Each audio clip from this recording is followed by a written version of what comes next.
Very good evening, my dear students. How are you all? Welcome back to Shaping Minds, Meenu. I am Dr. Meenu Dalal, your Sociology and UGC Net Paper 1 educator. Okay, तो हम start करते हैं अपना आज का lecture and हम कर रहे थे हम लोग कर रहे हैं यूनिट 9। हम लोग कर रहे हैं यूनिट 9, ठीक है। यूनिट 9 में हम लोग कर रहे थे पॉल्यूशन के बारे में पढ़ रहे थे, हम लोग वाटर पॉल्यूशन के बारे में हमने पढ़ा। थोड़ा सा हम वाटर पॉल्यूशन के बारे में पढ़ेंगे एंड देन हम स्टार्ट करेंगे आज नॉइज पॉल्यूशन से। Let's start. Water consumption by various industries in India, मतलब कैसे कैसे वाटर पॉल्यूशन जो है, एक तरह से हम ये भी कह सकते हैं कि क्या रीजंस हैं उसके पीछे, बस हमें वो समझना है। एक तो चीज़ें क्या होती हैं कि वाटर की कमी क्यों होती जा रही है, क्योंकि जो बहुत सारी इंडस्ट्रीज है ना इंडिया में, उनका कंजम्पशन जो हो रहा है वाटर का, वो लोग क्या करते हैं, वाटर यूज करते हैं, बट लेकिन जो बचा हुआ वाटर होता है, जो वेस्ट होता है, उसको वो लोग थ्रो आउट कर देते हैं। वो जब वाटर अदर जैसे रिवर्स में, ओशंस में, सीवेजेस में मिल जाता है, यानी पॉल्यूटेड वाटर जो इंडस्ट्रीज से निकला है, तो उससे भी क्या होता है, वाटर पॉल्यूशन बढ़ता है। अब देखिए, सबसे ज्यादा अगर हम बात करें, और एक और चीज की अगर हम इसमें बात करें कि अगर आपसे एग्जाम में क्वेश्चन पूछा जाए कि सबसे ज्यादा वाटर कंजम्पशन किस एरिया में हो रहा है, कौन सी ऐसी चीज है जिसको बनाने में, जिसके प्रोडक्शन में, जिसकी मेकिंग में वाटर सबसे ज्यादा यूज होता है, ये क्वेश्चन एग्जाम में आ सकता है। The answer is first one. अगर हम फर्स्ट की बात करें, बहुत बार सीक्वेंस में लगाने के लिए आता है कि सबसे ऊपर क्या आएगा फिर उसके नीचे, इस तरह से सीक्वेंस वाइज पूछा जाता है। तो थर्मल प्लांट्स जो होते हैं ना, उनमें सबसे ज्यादा वाटर कंजम्पशन होता है, फर्स्ट याद रखना है। Then textile industries, textile industry यानी जहां कपड़ा बनता है, कपड़ा बनाने वाली जो मिल्स होती हैं, बड़ी बड़ी इंडस्ट्रीज होती हैं टेक्सटाइल, उनमें उसके बाद सेकेंड नंबर पे सबसे ज्यादा यूज होता है वाटर का। Then paper and pulp, paper बनाने वाली जो इंडस्ट्रीज हैं, फैक्ट्रीज हैं, वहां पर वाटर कंजम्पशन होता है, वो आता है थर्ड नंबर पे। फोर्थ पे अगर हम बात करें तो आयरन एंड स्टील आ जाएगा, ठीक है। And fifth one is fertiliser industries, जो फर्टिलाइजर्स खेतों में यूज होता है, एग्रीकल्चर के लिए यूज होता है, उसको बनाने में, उसके प्रोडक्शन में जो वाटर है उसका कंजम्पशन सबसे ज्यादा होता है। तो ये सीक्वेंस याद रखना है। थर्मल प्लांट सबसे पहले आएगा, देन उसके बाद आपका आ जाएगा टेक्सटाइल इंडस्ट्री, फिर आपका आ जाएगा पेपर, फिर आपका आ जाएगा iron and steel, and fifth number पे आपका आएगा फर्टिलाइजर फैक्ट्रीज। तो ये सीक्वेंस जरूर याद रखना। Let's start. Water pollution sources, water polluted होने के क्या क्या सोर्सेज हैं, अब इसको समझिए। एग्रीकल्चरल सोर्सेज होते हैं सबसे पहले। एग्रीकल्चरल सोर्सेज कैसे हैं, उसमें एग्रीकल्चर के टाइम हम लोग क्या करते हैं, आजकल लोग ह्यूमन बींग्स बहुत ज़्यादा सेल्फिश हो चुके हैं, वो ज़्यादा प्रोडक्शन चाहते हैं, ज़्यादा प्रोडक्शन करेंगे तो ज़्यादा प्रॉफिट अर्न करेंगे, और ये प्रोडक्शन कैसे होगा, excessive use of fertilisers and pesticides, जब उसको हम यूज करेंगे तो प्रोडक्शन ज़्यादा होगा। लेकिन होता क्या है, मैंने आपको बताया था ना, वाटर रन ऑफ, ठीक है। तो उसमें क्या है, जब हम पेस्टिसाइड्स ऑलरेडी हमने छिड़काव कर दिया है फर्टिलाइजर्स का अपने खेतों में, जहाँ पे भी हम क्रॉप्स को ग्रो कर रहे हैं, उसमें फिर जो हम पानी को भरते हैं, खेतों में पानी भरा जाता है, धान के लिए पानी खड़ा हुआ होना चाहिए। खड़ा हुआ पानी का मतलब क्या होता है कि क्यारी जो होती है, जो बनती है, उसको बाउंड्री टाइप कर दिया जाता है ताकि वो पानी वहीं पर रुका रहे, ठीक है। लेकिन जब वो पानी, वो चीज़ प्रोसेस पूरा होने के बाद, बहुत सारे ऐसे क्रॉप्स होते हैं जिसमें खड़े पानी की ज़रूरत नहीं है, जिसमें पानी चलता जाता है, पूरे खेत में भर जाता है। लेकिन ऐसा नहीं है ना कि सारा का सारा पानी वहीं पे एब्जॉर्ब हो गया, वो आगे भी जाता है, वो अपने साथ पेस्टिसाइड्स एंड फर्टिलाइजर्स को लेके जाता है, आगे जाके जहां भी मिलता है, जिस मिट्टी में मिलता है, ग्राउंड वाटर को पॉल्यूटेड कर देता है पेस्टिसाइड्स, क्योंकि उसमें मिले हुए होते हैं, केमिकल्स उसमें मिले हुए होते हैं, तो क्या, वाटर पॉल्यूशन बढ़ जाता है। Then nuclear accidents, nuclear accidents हैं, जैसे आपने देखा था जापान में हुआ था अर्थक्वेक की वजह से, हुकुशिमा करके है एक, वो प्लांट पूरा का पूरा डैमेज हो गया था। कौन सा, nuclear plant, thermal plant. Nuclear plant accident में क्या हुआ, जो न्यूक्लियर गैसेस हैं या न्यूक्लियर जो भी लिक्विड होता है, वो फैल जाता है, हम कह सकते हैं, और वो पानी के साथ मिक्स हो जाता है, क्योंकि वो पूरा का पूरा ओशन में चला गया था, ठीक है। तो ये क्या हुआ, ये भी एक रीजन है वाटर पॉल्यूशन का। Animal excreta, what is animal excreta? होता है मतलब डंग, काउ डंग हो गया, बफेलो डंग हो गया, जो गोबर होता है एनिमल्स का वेस्ट होता है, वो भी पानी में मिक्स होके क्या बनता है, उससे भी पानी पॉल्यूट हो जाता है। Then next is marine pollution. What is marine pollution? Marine pollution होता है जब जो ओशनिक पॉल्यूशन की बात हो रही है, यानी समुद्र का पानी किस तरह से पॉल्यूटेड हो जाता है। आप देखते हैं कि ओशंस में बहुत बड़े बड़े शिप्स जो हैं वो जाते हैं, है ना। आप देखते हैं कि ट्रांसपोर्ट का भी एक है ना, सी के थ्रू भी ट्रांसपोर्ट होता है। तो उन ओशंस में वो जो शिप हैं, ऐसा नहीं है ना कि शिप कोई भी व्हीकल है आपका वो हमेशा ठीक ही रहता है, नहीं, उसमें से कुछ लीकेज भी होती है, ग्रीस होता है, पेट्रोल होता है, डीजल होता है, समटाइम्स कुछ चीज़ें डैमेज हो जाती हैं, या फिर ट्रांसपोर्ट के टाइम किसी वजह से जो एक्सीडेंट्स हो जाते हैं तो वो वहीं पे स्पिल हो जाता है, और कई बार आप देखते हैं पूरा ऑयल स्पिल हो जाता है, ठीक है। वो होता है मैरीन पॉल्यूशन। यानी हम लोग जैसे कुछ चीज़ें डाल देते हैं, जो फैक्ट्रीज इंडस्ट्रीज होती हैं, उनसे जो वेस्ट निकलता है जब वो जाके ओशंस में मिलता है, तो that is called marine pollution. Next one is underground water pollution due to seepage from industry and municipal waste. Okay, ये क्या है? अंडरग्राउंड सीपेज कैसे होता है, अंडरग्राउंड वाटर पॉल्यूशन कैसे होता है? जब पॉल्यूटेड वाटर जो है वो सीप कर जाता है, सीप मीन्स बिल्कुल गहराई तक चला जाता है पानी में, और हमें अच्छे से पता है कि ज़मीन में काफ़ी नीचे तक जाके हमें अंडरग्राउंड वाटर मिलता है पीने के लिए, है ना, बहुत ही शुद्ध जल जिसको बोला जाता है। बट जब ये जो पॉल्यूटेड वाटर है वो ज़मीन में अंदर अब्जॉर्ब कर लेती है ज़मीन, वो अंडरग्राउंड वाटर तक पहुंच जाता है, तो वो वाटर भी पॉल्यूट हो जाता है। इंडस्ट्रीज़ का जो वेस्ट पानी है, इंडस्ट्रीज़ का जो पॉल्यूटेड पानी है, वो सीपेज होने की वजह से, एंड म्युनिसिपल वेस्ट यानी हाउसेस से निकला हुआ वेस्ट, म्युनिसिपल वेस्ट जो है उसकी वजह से भी क्या होता है, वाटर पॉल्यूशन।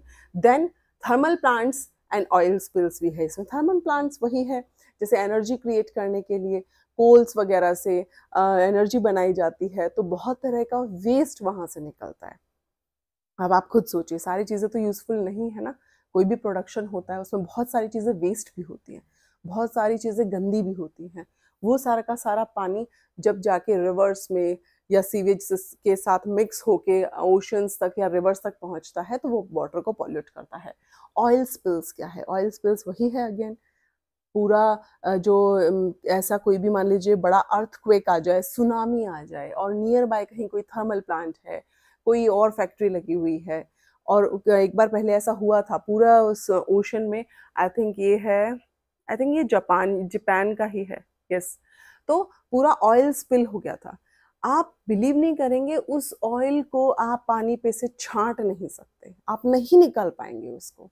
आप अपने घर में देखिए, एक गिलास में पानी भरिए, एक या फिर एक बड़े से बर्तन में पानी भरिए, उसमें थोड़ा सा तेल डाल के देखिए, सरसों का तेल या नारियल का तेल, आप चाहेंगे भी ना तो उसको निकाल नहीं पाएंगे, वो पूरा स्पिल हो जाता है।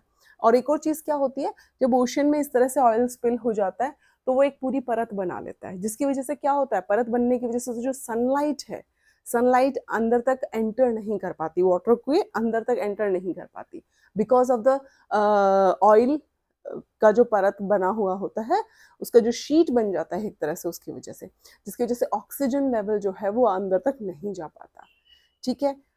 तो क्या होता है, न्यूट्रिशंस बढ़ जाते हैं, ये वही है यूट्रोफिकेशन जो मैंने आप लोगों को पढ़ाया था, बिल्कुल उसी से मेल खाता है ये oil spills.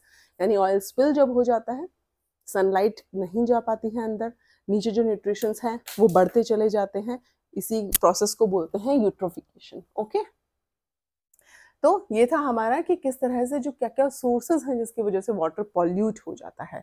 The next one is eutrophication, मैंने ऑलरेडी एक्सप्लेन किया था आप लोगों को। एक सनलाइट के का एक ऐसा ग्रीन एल्गे है ना, एल्गे पूरा का पूरा लेक के ऊपर जम जाता है, सनलाइट क्रॉस नहीं हो पाती, और जो कुछ न्यूट्रिशंस अंदर की तरफ होते हैं वो अंदर ही ज़्यादा ग्रो होने लग जाते हैं, ज़्यादा बढ़ जाते हैं ज़्यादा मात्रा में। इस पूरे प्रोसेस को यूट्रोफिकेशन बोला जाता है। Then mesotrophic, what is mesotrophic? Mesotrophic होता है जब न्यूट्रिशंस का जो लेवल है किसी भी लेक में, पॉन्ड में, वो हो आपका मीडियम लेवल पे, ठीक है,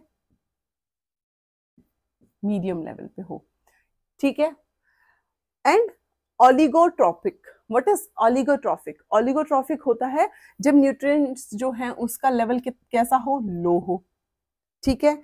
आगे dystrophic, what is dystrophic, dystrophic, what is dystrophic? Dystrophic होता है, आपने बहुत बार देखा होगा, ब्राउन कलर का पानी हो जाता है किसी लेक में, बहुत टाइम तक कोई पानी इतना ज़्यादा पॉल्यूटेड हो चुका हो कि वो ब्राउन कलर में कन्वर्ट हो जाए, दैट मीन्स वो बहुत ज़्यादा पॉल्यूटेड पानी है, उसको बोला जाता है डाइसोट्रॉफिक। ये याद रखना है, मीसोट्रॉफिक, ऑलिगोट्रॉफिक एंड डाइसोट्रॉफिक। यूट्रोफिकेशन मैंने आप लोगों को ऑलरेडी बताया था, ठीक है। तो मीसोट्रॉफिक क्या है? अगर लेवल न्यूट्रिशंस का मीडियम है, that is good, not an issue. Oligotrophic क्या है? अगर न्यूट्रिशंस का लेवल बहुत कम है तो वो भी एक प्रॉब्लम वाली सिचुएशन है। एंड डाइसोट्रॉफिक में तो क्या होता है, एक्सेसिव लेवल पे वाटर जो है वो बहुत ज्यादा पॉल्यूटेड है। Then point source pollution, what is point source and non point source pollution? Point source pollution को आप इस तरह से समझ सकते हैं, मान लीजिए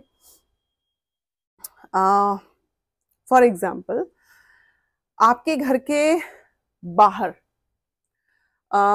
पानी इकट्ठा हो जाए, ठीक है।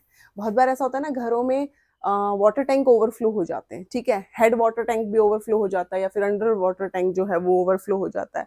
तो उससे जब पानी निकलता है और वो गली में पहुंचता है तो गली से निकलने वाले लोग जो होते हैं वो ये आइडिया लगा लेते हैं कि इस घर से पानी निकला है, इस घर से पानी निकलने की वजह से जो गली है उसमें पानी भर गया है। तो आपको क्या पता चला? आपको पॉइंट सोर्स पता चल गया, अरे यहाँ से निकला, ये इनके घर से निकला, इनको भाग के बोल के आओ कि भैया पानी बंद कर लो, पानी जो है वो बह रहा है। तो यह पॉइंट सोर्स पॉल्यूशन, ये मैंने आपको सिर्फ एग्जांपल के लिए बताया, अभी मैं इसको अच्छे से समझाऊंगी क्या कहना चाह रही हूँ मैं। एंड नॉन पॉइंट सोर्स क्या है? नॉन पॉइंट सोर्स पॉल्यूशन का मतलब होता है जब आपको पानी तो नजर आ जाए लेकिन आपको पता ही ना चले, अरे यार ये आया किसके घर से है। मान लीजिए थोड़ी सी बारिश हो जाए, थोड़ी सी बारिश हो गई या उससे पहले से वहां पर गली में पानी भरा हुआ है, एंड आप देखते हैं कि 5 मिनट के लिए बारिश हुई, 5 मिनट में उतना पानी तो भर नहीं सकता कि 5 मिनट की बारिश से पानी भर जाए, लेकिन क्या होगा कि किसके घर से पानी निकला कि वो वहां भर गया, नहीं पता लगा पाएंगे आप। That is called non point source pollution. यानी जब आप आइडिया ना लगा पाए कि पॉल्यूशन किस वजह से हुआ, ठीक है, क्या सोर्स है जो पानी को गंदा कर रहा है, ठीक है। तो पॉइंट सोर्स पॉल्यूशन क्या है, अब इसको समझते हैं। देखिए ये मैंने आपको एग्जांपल के लिए बताया, यानी जब आपको क्लियरली पता चल जाए यहां से पानी निकल रहा है, कोई मान लीजिए नदी है नियर बाय, ठीक है, आसपास उसके कुछ नहीं है, ठीक, पास में ही कोई एक फैक्ट्री इंडस्ट्री है, उससे आप देख रहे हैं लगातार कोई पॉल्यूटेड वाटर आ रहा है, आपको क्लियर पॉइंट सोर्स नजर आ रहा है कि हाँ ये जो फैक्ट्री है बिकॉज ऑफ दिस ये जो रिवर है ये गंदी हो रही है, ये रिवर का पानी गंदा हो रहा है, ठीक है। लेकिन आप एक चीज सोचिए, मान लीजिए आप चले जाते हैं बनारस या आप चले जाते हैं गंगा आरती के लिए, बहुत लोग जाते हैं ना गंगा आरती के लिए, आप लोग पहुंच गए वहां पे, अब आप देख रहे हैं कि पास में तो सारे मंदिर ही मंदिर हैं, लेकिन ये पानी गंदा कैसे है, गंगा का वाटर पॉल्यूटेड क्यों है? तो क्या वहीं पे जो चीजें हो रही हैं उसकी वजह से वो गंदा है? नहीं, ये भी तो हो सकता है कि मान लीजिए वहां का जो पूरा प्रॉपर सीवेज सिस्टम है वो उसका कनेक्शन वाटर रिवर के साथ है ही नहीं, ठीक है, वो कहीं और जा रहा है वो वेस्ट। तो क्या होगा, आप पॉइंट सोर्स का पता नहीं लगा पाएंगे कि पानी गंदा है तो क्यों है गंदा, क्योंकि वो पानी पीछे से ही कहीं से मिक्स होते हुए चला आ रहा है, इसलिए वो गंदा है, ठीक है। जब आपको क्लियर पॉइंट पता चल जाए देन आप बता सकते हैं कि ये, जैसे घर में होता है ना 4-5 बच्चे इकट्ठे हो जाते हैं, अगर तो आपने किसी को एक दूसरे को मारते हुए देख लिया तो आपको फट से पता चल जाएगा अरे पहले शैतानी ना इसने स्टार्ट की थी, ठीक है। एक आपका ध्यान कहीं और है, बच्चे इतनी देर में हो गए मुक्के लात शुरू, और आपने जब घूम के देखा तो सभी के सब रो रहे हैं, तो आप नहीं पता चल रहा कर पाएंगे कि किसने पहले स्टार्ट किया, कहाँ से स्टार्ट हुआ। तो ये मैंने आपको एग्जाम्पल दिया है समझाने के लिए, ठीक है। तो ये है point source and point non point source pollution. Next is methaemoglobinaemia, methaemoglobinaemia, ये क्या है? मेथाग्लोबोमिनिया है, मेथानोग्लोबिमिनिया है इतना अजीब सा नाम है ये है ब्लूबेरी सिंड्रोम, आप लोगों ने सुना होगा है ना, blue baby syndrome. Blue baby syndrome में होता है कि जब कोई प्रेग्नेंट वुमेन, जब वो प्रेग्नेंट है उस टाइम पे अगर कोई वो ऐसा वाटर का कंजम्पशन कर ले जिसमें नाइट्रेट की मात्रा बहुत ज़्यादा हो। किसकी मात्रा ज़्यादा हो? नाइट्रेट, नाइट्रेट ज़्यादा हो, तो वो बच्चा कैसा, उसका स्किन ना आपको ब्लू ब्लू नज़र आएगा। उसको बोलते हैं blue baby syndrome.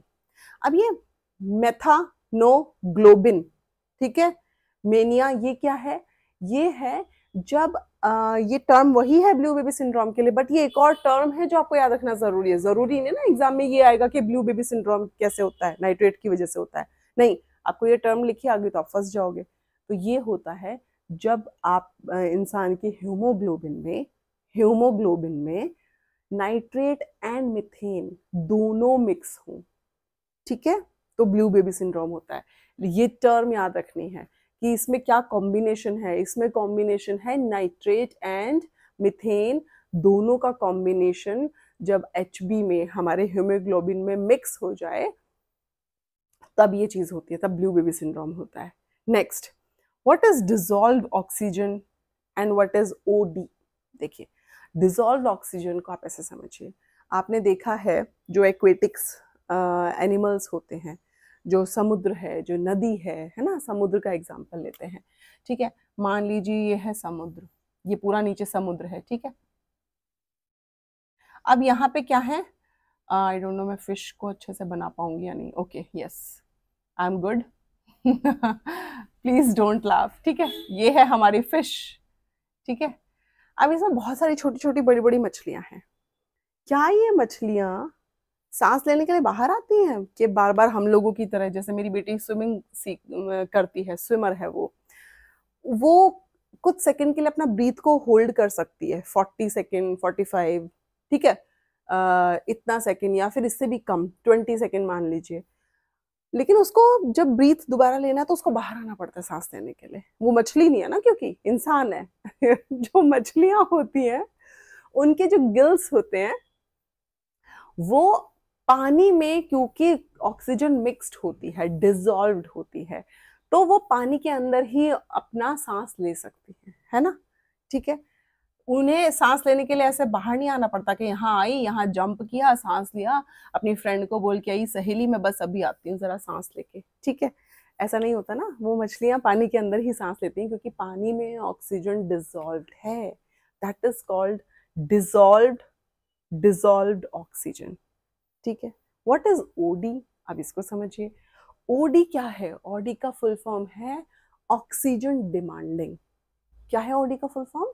Oxygen demanding. अब देखिए क्या हुआ, ये जो पूरा हमारा ओशन है ये गंदा हो रहा है ना हम लोगों की वजह से, है ना, we are responsible for that particular thing. हम लोग ह्यूमन बींग्स इस चीज के लिए रिस्पॉन्सिबल हैं। हम लोग इतना फैक्ट्री सेटअप करते हैं, थर्मल प्लांट लगा रखे हैं, अपनी सहूलियत के लिए चीजें कर रहे हैं, एंड जो पॉल्यूशन है, जो पॉल्यूटेड वाटर है, उसको हम लोग थ्रो कर देते हैं ओशंस की साइड पे या फिर रिवर्स की साइड पे, और वो पूरा वाटर हो जाता है पॉल्यूटेड।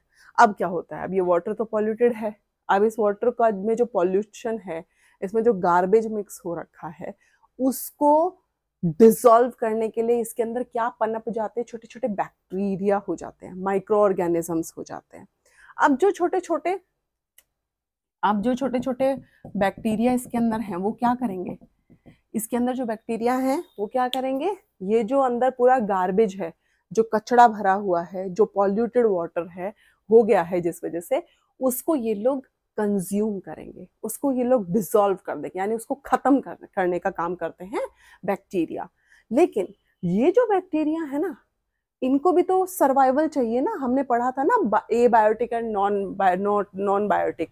तो ए बायोटिक में आते हैं बैक्टीरिया क्योंकि वो जिंदा है ना, जैसे मछलियां जिंदा हैं वैसे उनमें भी जान है, उन्हें भी ऑक्सीजन चाहिए सर्वाइवल के लिए। अब इनको ऑक्सीजन चाहिए तो आप खुद सोचिए, इस जगह पे जितना ऑक्सीजन का लेवल है वो इन मछलियों के लिए है, अब इसमें और बंदे जुड़ गए, यानी और बैक्टीरिया इसमें ऐड ऑन हो गए, तो जाहिर सी बात है यहाँ जो अवेलेबिलिटी है ऑक्सीजन की वो लेवल कम हो गया, और जो जिन्हें ऑक्सीजन चाहिए, नंबर ऑफ ऑर्गेनिजम्स वो ज़्यादा हो गए, वो करने वाले ज़्यादा हो गए। फॉर एग्जाम्पल, आपके घर में आ जाए कोई मेहमान, आपने बनाई है 3 कोल्ड कॉफ़ी, इतने में पहुँच जाए कोई एक और। अब वो क्या था कि आपके घर में एक मेहमान आई हुई हैं, तो आपने अपनी कोल्ड कॉफ़ी बनाई, उनकी बनाई और आपके हस्बैंड है उनकी बना रखी थी। अब देखा एक और आ गए, अच्छा तो अब सैक्रिफाइस करेंगे दोनों में से एक, वाइफ़ अपने वाली कोल्ड कॉफ़ी उनको दे देगी, चलो आप पी लीजिए। अब देख रहे हैं तो पीछे-पीछे वो जो आई हैं उनके हस्बैंड भी आ रखे हैं, फिर अब वो जो हस्बैंड हैं वो सैक्रिफाइस करेंगे, ठीक है आप ले लीजिए। तो ये क्या हुआ कि बिल्कुल उसी तरह से जो ओशन है उसमें जो ऑक्सीजन है उसका सैक्रिफाइस करना पड़ेगा फॉर द बैक्टीरिया। इसी को बोलते हैं, ये जो बैक्टीरिया हैं इन्हें ऑक्सीजन चाहिए, उनके लिए टर्मिनोलॉजी यूज की गई ऑक्सीजन डिमांडिंग, कि उनको ऑक्सीजन चाहिए, तो अब उनको भी ऑक्सीजन प्रोवाइड करानी पड़ेगी, है ना। तो ये होता है, किस वजह से हुआ ये सब, हम लोगों की गलती की वजह से हुआ। अगर हम लोग पॉल्यूशन नहीं फैलाते तो बैक्टीरिया नहीं पनपते। अब वो बैक्टीरिया कर तो हमारी हेल्प रहे हैं तब भी, बट उससे भी एक प्रॉब्लम क्रिएट हो रही है बाकी के ऑर्गेनिजम्स के लिए। इसको इसको बोलते हैं ओडी। आप देखिए what is BOD and COD, ये कैश ऑन डिलीवरी नहीं है, कहीं इसको सीओडी को समझ लो कैश ऑन डिलीवरी, ठीक है।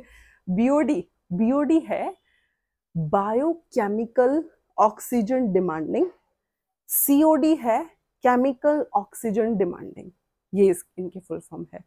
बीओडी बायोकेमिकल और bio organic oxygen demanding, and COD chemical oxygen demanding. जो बीओडी है इसमें क्या होता है, ऑर्गेनिजम्स होते हैं, ऑर्गेनिक पॉल्यूशंस होते हैं, एंड सीओडी में ऑर्गेनिक एंड नॉन ऑर्गेनिक दोनों तरह का पॉल्यूशन इसमें होता है, ठीक है। अब देखिए आप, जो ऑर्गेनिक एंड नॉन ऑर्गेनिक है इसको डिसॉल्व करना ज़्यादा इजी हो जाता है, इसलिए हमेशा सीओडी जो होता है उसको एक अच्छा पॉल्यूशन माना जाता है वाटर में, ये याद रखना है इस टर्म को, ठीक है। Chemical oxygen demanding, not cash on delivery.